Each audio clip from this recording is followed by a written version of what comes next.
செயல்களால் தனது வரலாற்றை எழுதிய ஹலீஃபா உமர் ரலியல்லாஹு அன்ஹு அவர்களால் லெபனான் நாட்டுக்கு ஆளுநராக நியமிக்கப்பட்ட முஹாஜிர், முஜாஹித், அமீர் அந்த சஹாபியார் என்று உங்களுக்கு தெரியுமா?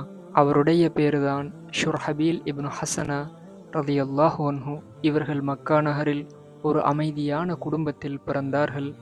நபி அவர்கள் மக்கா நகரில் பகிரங்கமாக இஸ்லாத்தை எத்தி வைக்கும் முன்பே இஸ்லாத்தை மனமுவந்து ஏற்றுக்கொண்டார்கள்.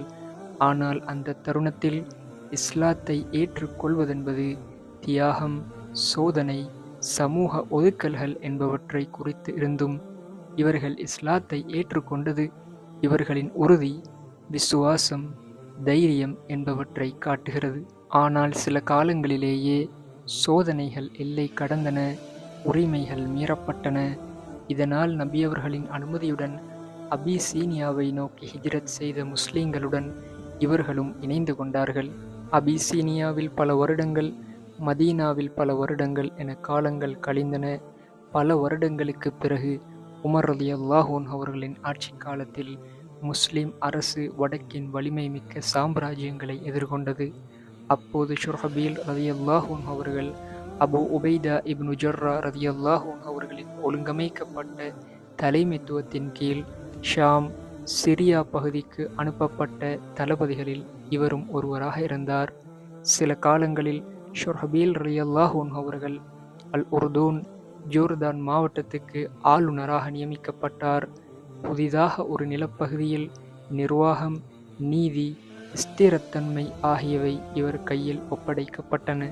ஹலீஃபா உமர் இப்னுல் ஹத்தாப் ரலியல்லாஹு அன்ஹு அவர்களின் ஆட்சி காலத்தில் பதவிகள் பரம்பரைக்காகவோ அல்லது புகழுக்காகவோ வழங்கப்படவில்லை.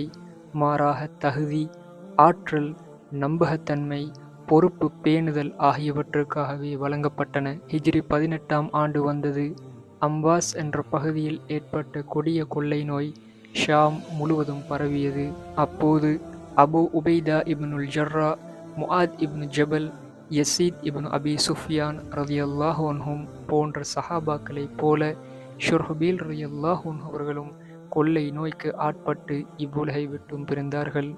இதுதான் குடும்ப பாரம்பரியங்கள் அற்ற ஒரு சாதாரண பொது மகனாக பிறந்து சஹாபியாக, முஹாஜிராக, முஜாஹிதாக, தளபதியாக, அமீராக என பல முறைகளில் இஸ்லாத்துக்காக பாடுபட்ட ஷுர்ஹபீல் இப்னு ஹசனா ரலியல்லாஹு அன்ஹு அவர்களின் வாழ்க்கை சுருக்கம்.